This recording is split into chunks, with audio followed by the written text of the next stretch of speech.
Good morning. I'm going to be talking today about the never-ending story, using this concept of never-ending story to explain why requirements are always evolving.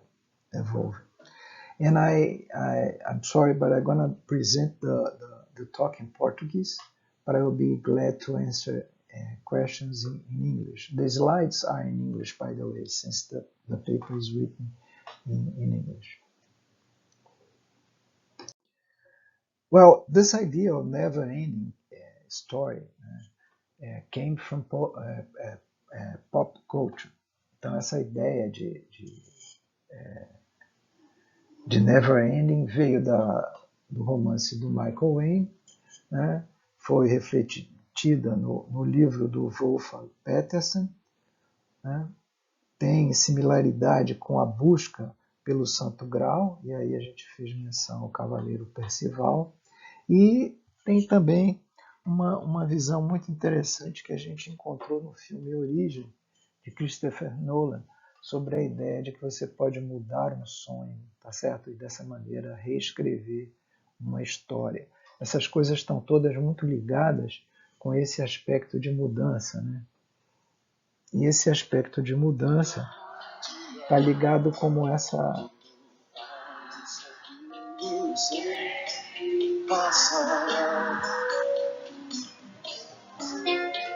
a vida vem ondas como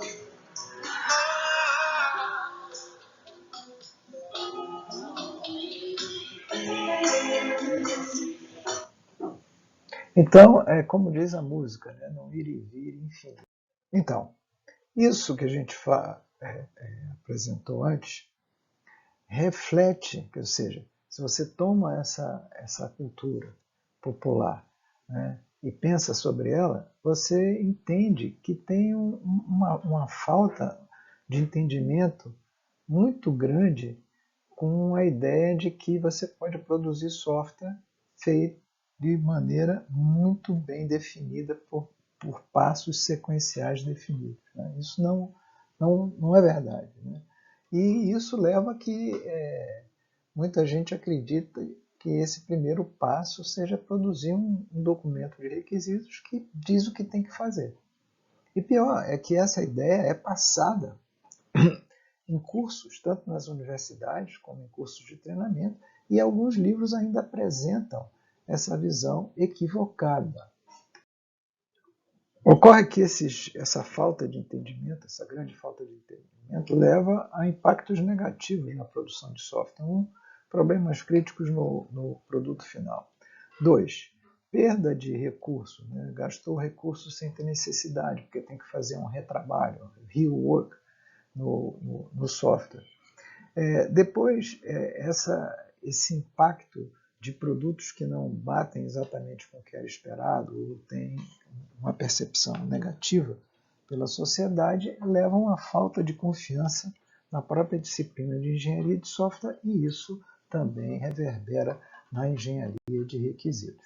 Agora, existem outros misunderstandings, né? Outras faltas de entendimento. Nós listamos 7 outras barreiras, vamos dizer assim, que impedem uma visão da engenharia de requisitos como uma never-ending story. Então, primeiro, falta de entendimento do conceito de contexto e da importância desse contexto. Falta de entendimento de que existem diferentes níveis de abstração quando você faz um desenho, uma arquitetura, quando você propõe alguma coisa. Quer dizer, se eu estou fazendo um sistema de freio, eu tenho que entender que eu estou dentro do sistema de produção de um veículo particular. Então, esse freio tem que estar articulado com isso, mas todos os dois são desenhos, são apenas diferentes níveis. E também essa ideia de que eu vou rapidamente formalizar, né, colocar bem definido quando ainda não entendo tudo, quando eu tenho uma semântica parcial disponível. A falta de entendimento de que, no fim do dia, o que você vai ter é algo, um código que vai ser compilado ou interpretado e vai ser rodado numa máquina. É esse que vai efetivamente levar adiante o que você tem. Depois a gente também confia em figuras, em vez de confiar em modelos, o que leva a que você esqueça o real, o verdadeiro significado do que é uma análise. E depois também uma falta de entendimento de que requisitos não são apenas necessidades dos clientes, mas são resultado de um complexo processo político de negociação. E essa grande ilusão de que você consegue fazer requisitos completos se usar uma boa engenharia. O obstáculo referente a contexto, a gente pode dizer, olha, ninguém é uma ilha, o software como um sistema é sempre o subsistema de um sistema maior, de um higher system, e que o problema não está na interface. Isso já foi muito bem identificado por Michael Jackson. Né? O problema não está na interface. Michael Jackson identificou a necessidade de ter o conhecimento do domínio, que nós ressaltamos é diferente do conhecimento do contexto. O contexto é algo onde você é mais situacional, geográfico, ou seja, de uma situação, enquanto o domínio é uma coisa mais geral. A gente tem que entender que a interação do usuário é algo fundamental, muito importante. A usabilidade é um requisito não funcional de alto valor, mas não é suficiente apenas para construir ou para ter uma ideia do que é o contexto, mesmo porque clientes não são usuários. Então, é por isso que a gente riscou aqui essa ideia de caso de uso que, na minha visão, contribui negativamente para a engenharia de software. O outro ponto é que há vários níveis de design. Aqui a gente tem um modelo em estrela, uma linguagem bastante utilizada em pesquisa de engenharia de requisitos, e a gente vê que você tem uma meta, Article Be Review, que o artigo seja revisto, e que para eu atingir essa meta eu preciso de uma tarefa, que é Review Article.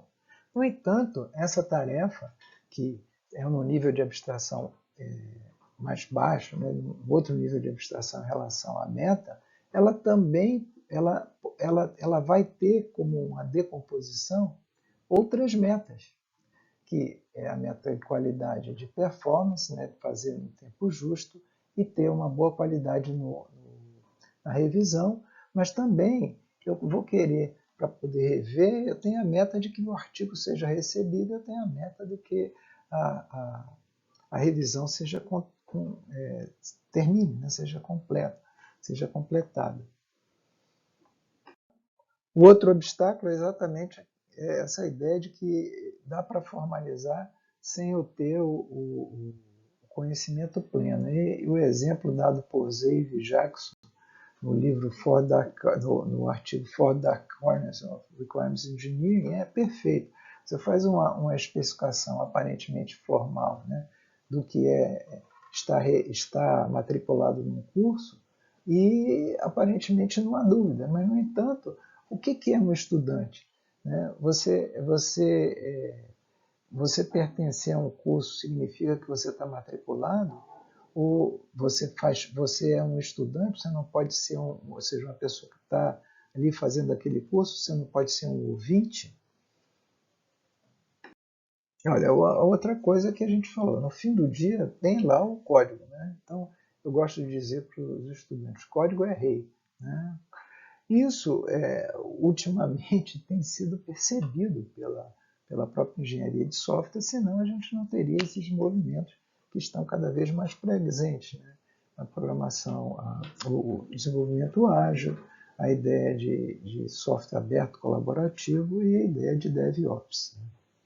Aqui você tem a ideia de que a gente não deve se basear numa figura. Então aqui tem o use case como uma figura e aqui a gente tem uma representação muito mais sofisticada, que é um modelo em estrela, com metas, tarefas, com metas qualitativas, ou metas flexíveis, e a gente tem o conceito de ator, mas isso só é possível porque a gente tem uma linguagem por trás que define bem o que são essas coisas. A linguagem, caso de uso, não é definida a esse nível, é mais um nível figurativo.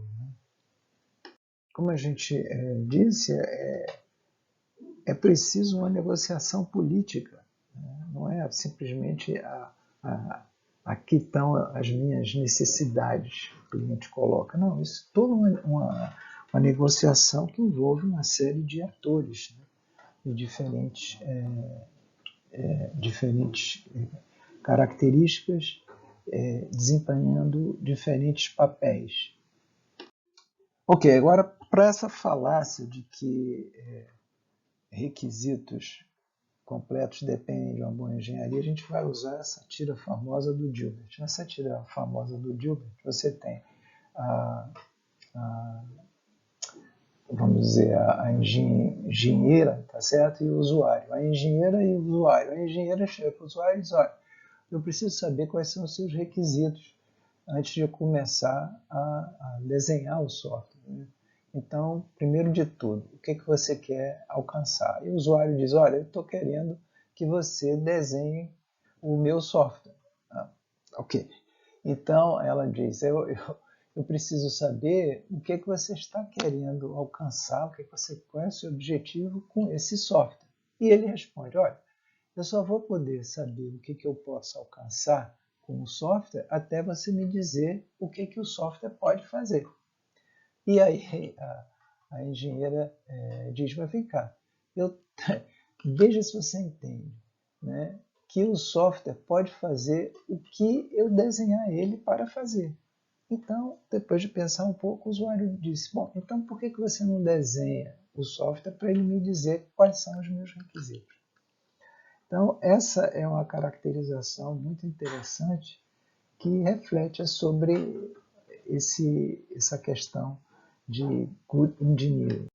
Então, ok, então a gente apresentou de onde veio essa ideia do título Never End, um medalho que veio do filme, né?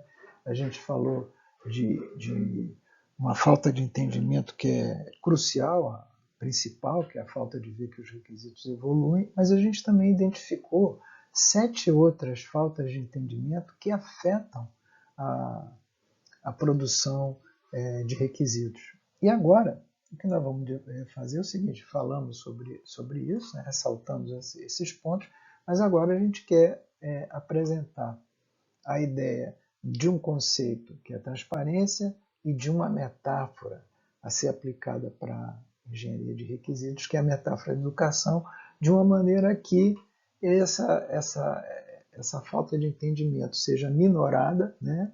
E, de certa maneira, a engenharia de requisitos possa evoluir tanto como pesquisa, né, como também como prática.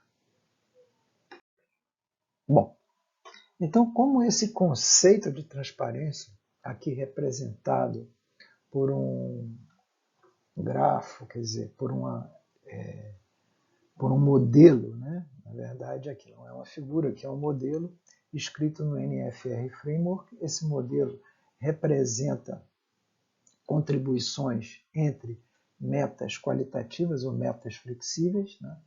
E a contribuição aqui expressa é a contribuição de ajuda. Veja que isso não significa que a transparência é decomposta nessas outras qualidades. Isso não significa que a transparência, tá certo, tem uma relação de herança com essas outras qualidades que estariam herdando dela. Não é isso. A ideia não é essa. A ideia é de que aqui a gente tem uma linguagem que estabelece que as relações são relações de ajuda, né? Isso é muito importante. Bom, mas o que é esse conceito de transparência pode nos ajudar primeiro, no tratamento dessa grande falta de entendimento e também no tratamento das 7 outros problemas de entendimento que a gente identificou. Bom, a transparência é fundamental para que você possa disseminar, né, o conhecimento. Então, se você tem alguma coisa que vai ser transparente, é indispensável que ela seja acessível, é indispensável que ela seja usada, é indispensável que ela seja informativa, é indispensável que ela seja entendível, é indispensável que ela seja passível de auditoria.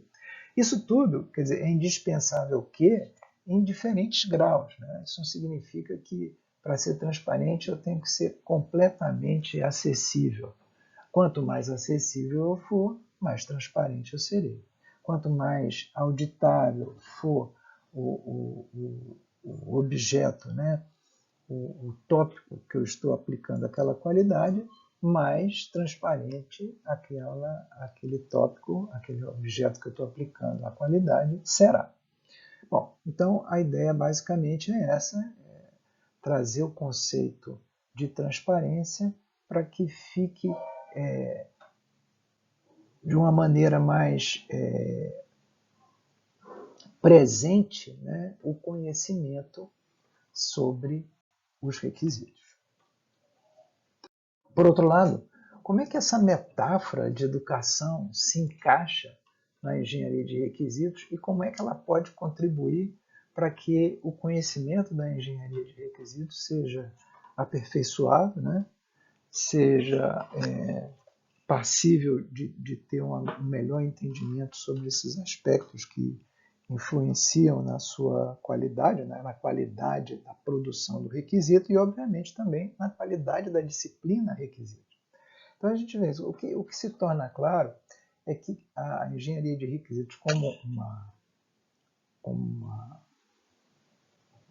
como área de conhecimento, assim como, né, os requisitos propriamente ditos são uma never-ending story.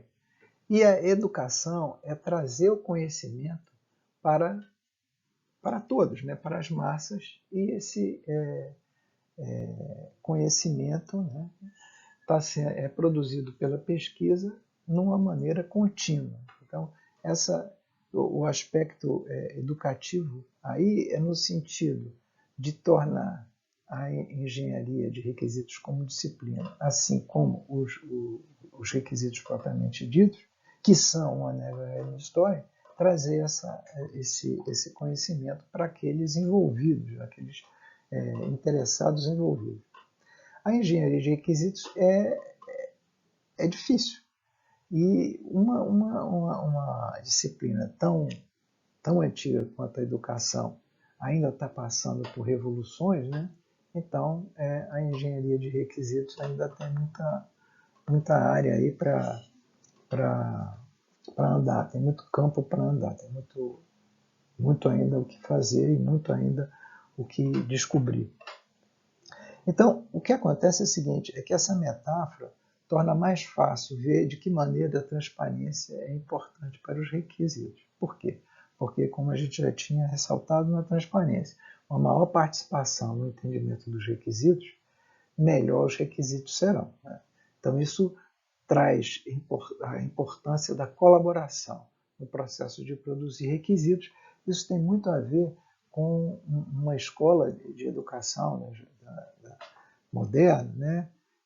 Paulo Freire contribuiu muito para isso, de que a educação seja mais participativa e não seja meramente uma educação onde você tem um emissor e receptores. Quer dizer, ela tem que ter esse aspecto colaborativo. Isso é fundamental para a engenharia de requisitos.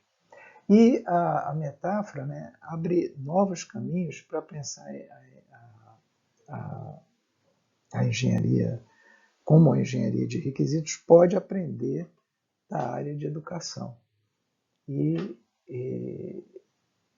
que já vem explorando esses desafios há muito mais tempo.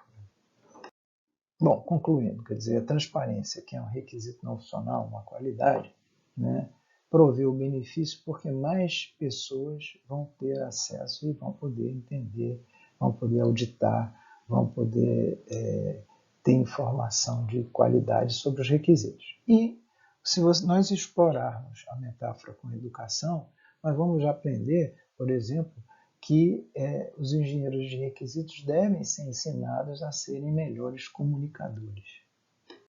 Ok, thanks, graças, obrigado. In special the RE community, WR, particular PhDs and Masters, co-authors, CNPq, CAPES, FAPERJ, PUC-Rio, UERJ, Universidade de Trento, Universidade de Toronto, Universidade de Kaiserslautern. Thank you very much.